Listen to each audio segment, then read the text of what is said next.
wachungaji, kwa wengine, lakini kwa wapi?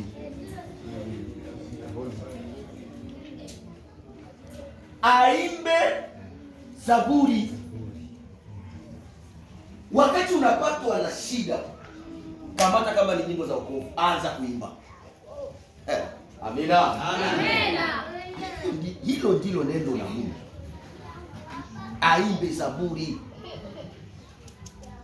Au kama vitu vinaendelea, kama ulichangamka au kama uliimba zaburi lakini mambo yakaendelea na kuwa mabaya, ufanyeje sasa? Waite wazee wa kanisa. Amina. Amen. Wakuombee na kukupaka mafuta kwa jina la nani? Kwa jina la Bwana.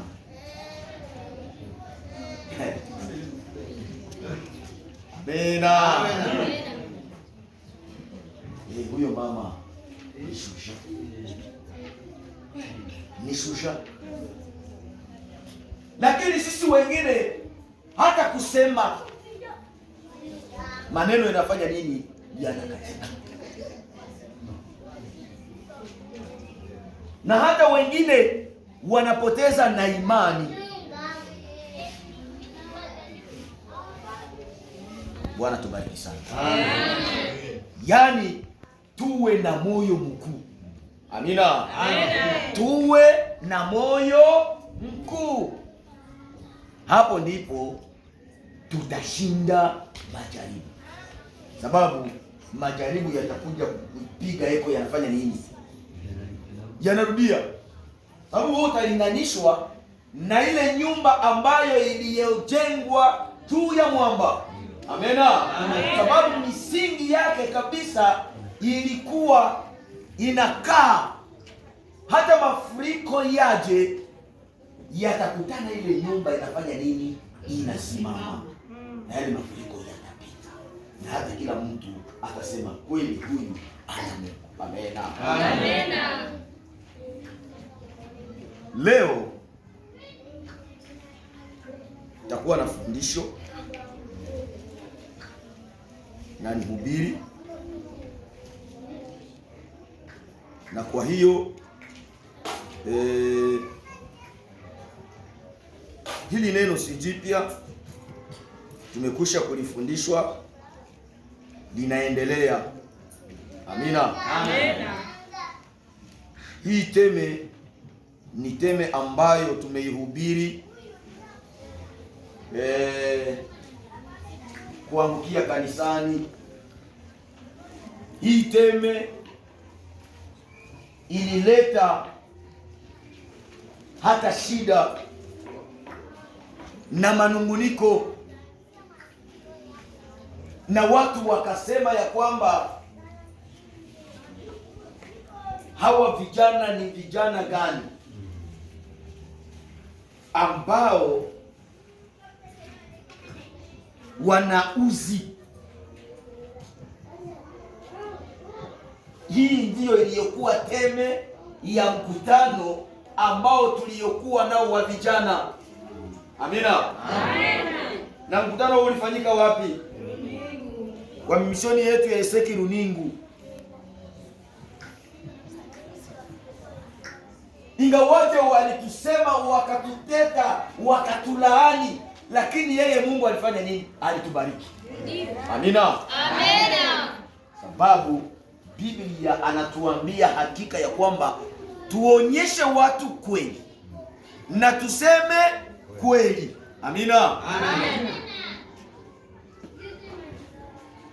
Na wakati tunajua kwamba ukweli unaumiza, wakati unasema kweli, ule ukweli unafanya nini? Unaumiza mpaka mtu anasikia.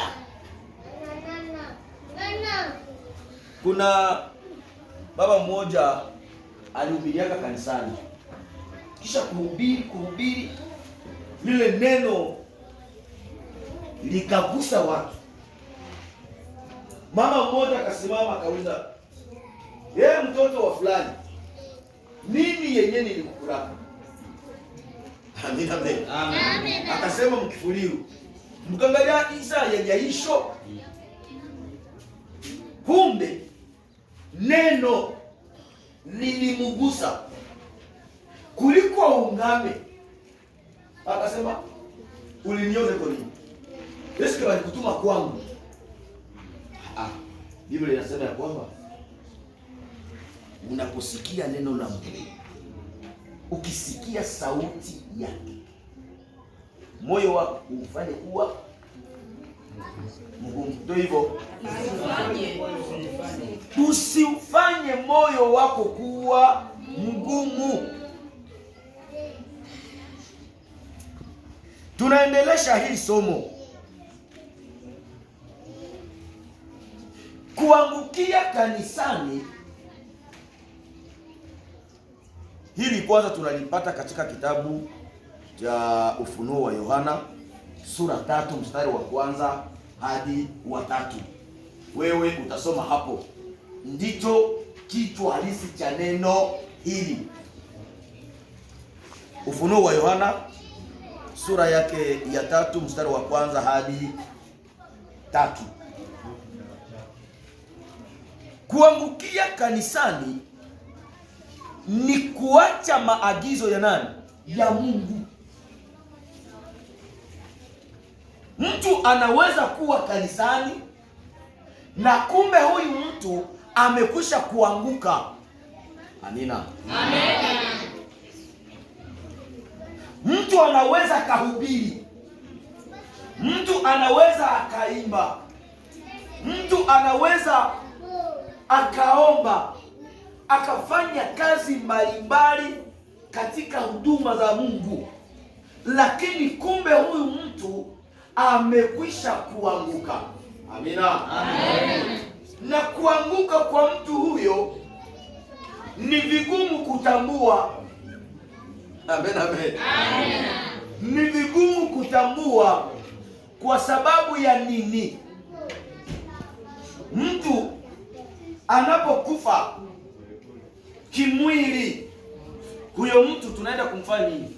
Tunaenda kumsitiri, tunamzika huyo, yani amekufa kweli, ameenda. Lakini hiki kifo ambacho tunachoongelea ni kifo cha kiroho. Amen. Amen. Watu wamekwisha kufa kiroho, ingawaje wako kanisani, ingawaje wanahubiri, ingawaje wanasimamia makanisa, wengine leo ni mabishop na banani, lakini wamekwisha kufa sababu wameyaacha maagizo ya nani? Ya Mungu. Amen, amen. Amen. Kuacha maagizo ya Mungu. Mungu aliagiza ya kwamba tumutumikie kwa kweli na haki. Yaani haki ionekane ndani mwetu, ndipo tunaonekana ya kwamba kweli tunafuata maagizo ya Mungu. Tukienda kinyume ya hapo, tumekwisha kuanguka, ingawaje tungali hai. Amen. Amen. Ikiwa una swali utaliweka, utakuja kuniuliza. Kuacha maagizo ya Mungu. Watusomee kwanza Zaburi 14 mstari wake wa 4. Zaburi ya 14